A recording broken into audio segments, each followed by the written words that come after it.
साथियों नमस्कार। आखिरकार पंडित जवाहरलाल नेहरू जी कैसे व्यक्ति थे?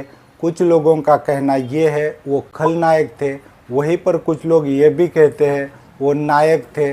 जो लोग बोलते हैं वो खलनायक थे वो अपना तर्क ये देते हैं जब भारत और चीन का युद्ध हुआ तब वो यूएन में चले गए, उनको यूएन में नहीं जाना चाहिए था, वहाँ पर उन्होंने गलती की। वो ये भी कहते हैं वो सत्ता लोभी थे, सरदार पटेल की जगह खुद प्राइम मिनिस्टर बने। और तो और कुछ लोगों का कहना ये भी है आज जो समस्याएं है, आज जो बेरोजगारी है, आज जो महंगाई है, उसके लिए भी नेहरू जिम्मेदार है। नेहरू जी ने देश के लिए कुछ नहीं किया, नेहरू जी ने देश का बेड़ा गर्क किया।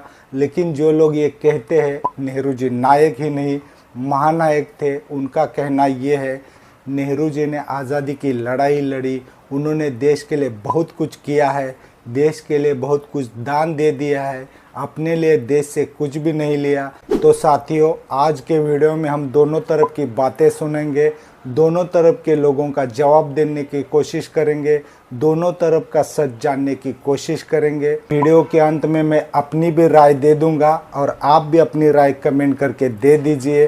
तो आज का वीडियो बहुत इंटरेस्टिंग होने वाला है, तो कहीं मत जाइए, जुड़े रहिए।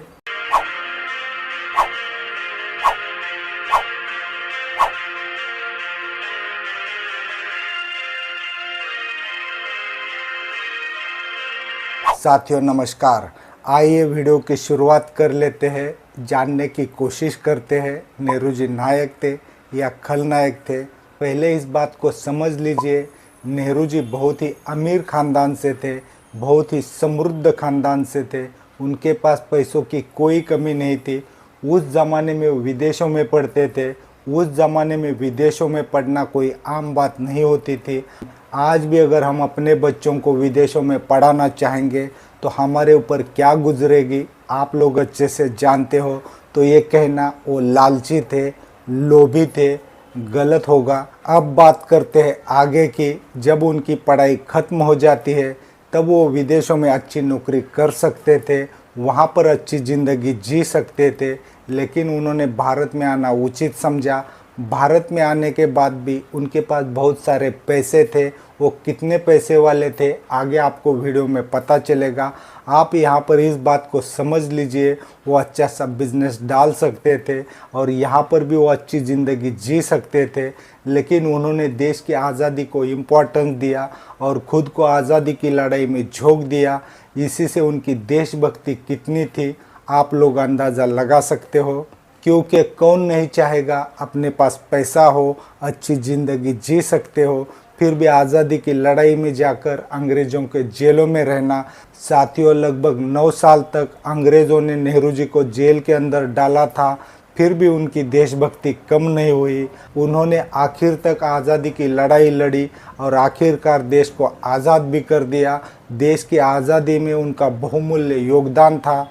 अब आप ही तय कर लीजिए वो देशभक्त थे या देशभक्त नहीं थे।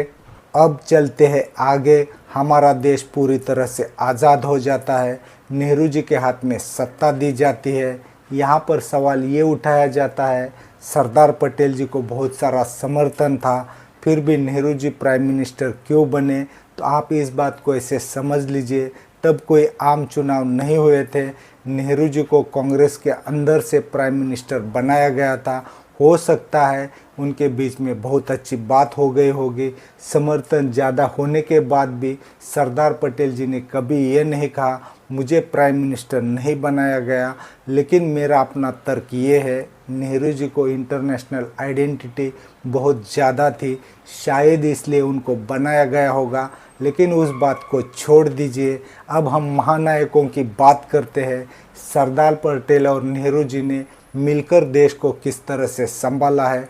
आप ऐसे समझ लीजिए, देश आज़ाद हुआ है, अमेरिका लोन देने के लिए तैयार नहीं है, यूएसएसआर लोन देने के लिए तैयार नहीं है, भारत के पास कोई मुद्रा भंडार नहीं है, भारत बिखरा हुआ है, देश के अंदर बहुत सारे राजे रजवाड़े थे, बहुत सारी जगह पर अंग्रेज़ों की सत्ता नहीं थी। उन सब राजे रजवाड़ों को देश के अंदर मिलाना था, वहाँ पर कितनी कंट्रोवर्सी हुई होगी आप अंदाज़ा लगा लीजिए। जो राजा थे उन्होंने यूं ही विलय नहीं किया होगा, उन्होंने 150 साल तक अंग्रेज़ों को आने नहीं दिया था। तो सरदार पटेल जी ने किस तरह से नेहरू जी के साथ मिलकर उन सब को देश के अंदर मिलाया होगा, आप अंदाज़ा लगा सकते हो। आप बस इतना समझ लीजिए, दो महानायक थे, दो दोस्त थे, उन्होंने आज़ादी की लड़ाई सालों तक लड़ी थी, उनके अंदर बहुत ही अच्छा अंडरस्टैंडिंग था। ऐसे दोस्तों के बीच, ऐसे महानायकों के बीच लड़ाई नहीं हो सकती। वो दोनों एक ही थे, मिलकर सरकार चला रहे थे। हम कौन होते हैं उनके बीच में बोलने वाले? जो लोग भी बीच में बोलते हैं वो कैसे लोग होंगे, आप लोग अंदाज़ा लगा लीजिए। अब चलते हैं मेन विषय के ऊपर, नेहरू जी के ऊपर। अब नेहरू जी के हाथ में सत्ता चली आती है। तब देश को लोन देने के लिए कोई तैयार नहीं था, ना अमेरिका लोन दे रहा था, ना यूएसएसआर लोन दे रहा था, ना भारत के पास कोई पैसा था, पूरी तरह से मुद्रा भंडार खाली था। ऐसे में नेहरू जी ने क्या किया होगा, कैसे देश को चलाया होगा, आप अंदाज़ा लगा लीजिए। देश के अंदर ऐसे हालात थे और देश चलाने के लिए संविधान भी नहीं था। तब नेहरू जी संविधान समिति का गठन करते हैं। वो संविधान बनाते वक्त बाबा साहेब अम्बेडकर जी अपना बहुत बड़ा योगदान देते हैं। जब संविधान बनकर तैयार हो जाता है, उस संविधान को वैधता नेहरू सरकार में मिल जाती है। संविधान लागू होने के बाद 1951 और 52 में देश के अंदर आम चुनाव किए जाते हैं और यहाँ पर पंडित जवाहरलाल नेहरू जी प्रचंड बहुमत से जीत कर आते हैं। यहाँ पर समझने वाली बात यह है, आम चुनाव से एक साल पहले यानी 1950 में हमारे सरदार पटेल जी का देहांत हुआ था। अब थोड़ा आगे चलते हैं, अब बात करते हैं नेहरू सरकार की। नेहरू जी ने क्या क्या काम किया। तो 1948 में देश के अंदर आईटीआई की स्थापना हुई। 1950 में योजना आयोग बना। 1951 में आईआईटी की स्थापना हुई और पंचवार्षिक योजना लागू हो गई। 1952 में एम्स बना और उसी साल सामुदायिक विकास कार्यक्रम की शुरुआत हुई। 1954 में बाबा अनुसंधान केंद्र की स्थापना हुई। 1955 में भिलाई का जो स्टील का प्लांट है वो बना। 1955 की और एक बात मैं आपको बताना चाहूँगा, वहाँ पर एक कानून बना गया, छुआछूत को अपराध की श्रेणी में रखा गया। 1956 का औद्योगिक नीति संकल्प, 1956 का राज्य पुनर्गठन अधिनियम, 1956 में ही ओएनजीसी की स्थापना हुई। 1958 में रक्षा अनुसंधान एवं विकास संगठन बना। 1959 में दूरदर्शन की स्थापना हुई। 1961 में दहेज निषेध अधिनियम बना। 1961 में ही आईआईएम बना। 1962 में हमारा इसरो बना। 1963 में भाखड़ा नांगल परियोजना देश को समर्पित की गई।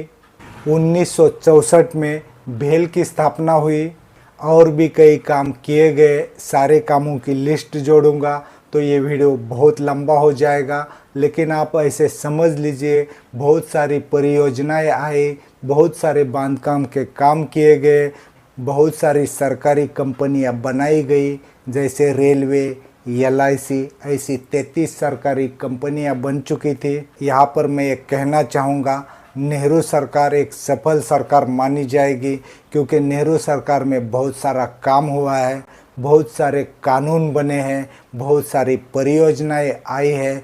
लेकिन कुछ लोग ऐसे भी मिल जाते हैं, नेहरू सरकार में कुछ काम नहीं हुआ, नेहरू सरकार ने बेड़ा गर्क किया, उन लोगों को ये वीडियो ज़रूर भेजिएगा। तो अब एक सवाल का जवाब देना चाहूँगा, भारत और चीन के बीच जब युद्ध हुआ था तब नेहरू जी यूएन में क्यों चले गए थे? आप इस बात को ऐसे समझ लीजिए, हमारा देश नया नया आज़ाद हुआ था, हमारी सेना इतनी संगठित नहीं थी, हमारी सेना आधुनिक नहीं थी, और साथियों नेहरू सरकार ने चीन की सरकार के साथ एक पंचशील एग्रीमेंट किया था। वो एग्रीमेंट चीन ने तोड़ा था और चीन ने हमें धोखा देकर हमारे ऊपर आक्रमण किया था। ऐसे में हम युद्ध हार चुके थे, बहुत सारी ज़मीन के ऊपर चीन ने कब्जा कर लिया था। नेहरू जी ने अपनी आवाज़ बंद नहीं की, इस मसले को लेकर नेहरू जी यूएन में चले गए, लेकिन आज भी हमारे देश के अंदर चीन ज़मीन कब्जा कर रहा है। लेकिन यहाँ पर सरकार भी खामोश है, मीडिया भी खामोश है। विपक्ष अगर कुछ बोल भी देता है तो जनता तक आवाज़ नहीं पहुँचती, और जनता भी आजकल ऐसे मुद्दों के ऊपर बात नहीं करती। अब बात करना चाहूँगा आखिरी सवाल के ऊपर, आखिर नेहरू जी कितने अमीर थे? आप इसी से अंदाज़ा लगा लीजिए। देश की आज़ादी के बाद उन्होंने 196 करोड़ देश के लिए दान दिए थे। उस ज़माने का वो सबसे बड़ा दान था। और भी कई प्रॉपर्टियां हैं उन्होंने देश के लिए दी है। जम्मू कश्मीर से लेकर लखनऊ तक कई लाख करोड़ की प्रॉपर्टियां उन्होंने देश के लिए दी है। अगर आप लखनऊ का आनंद भवन देखोगे, इतना बड़ा घर आज भी किसी का नहीं है, उन्होंने यूं ही देश के लिए दिया है। स्वराज भवन देख लीजिए, ऐसी कई प्रॉपर्टियां हैं उन्होंने देश के लिए दी है। आज अगर वैल्यूएशन किया जाए तो कई लाख करोड़ की प्रॉपर्टी होगी जो उन्होंने देश के लिए दी है। हमारे देश के अंदर कोई और पॉलिटिशियन ऐसा है तो आप लोग कमेंट करके बता दीजिए। साथियों, वीडियो के अंत में मैं अपनी राय देना चाहूँगा।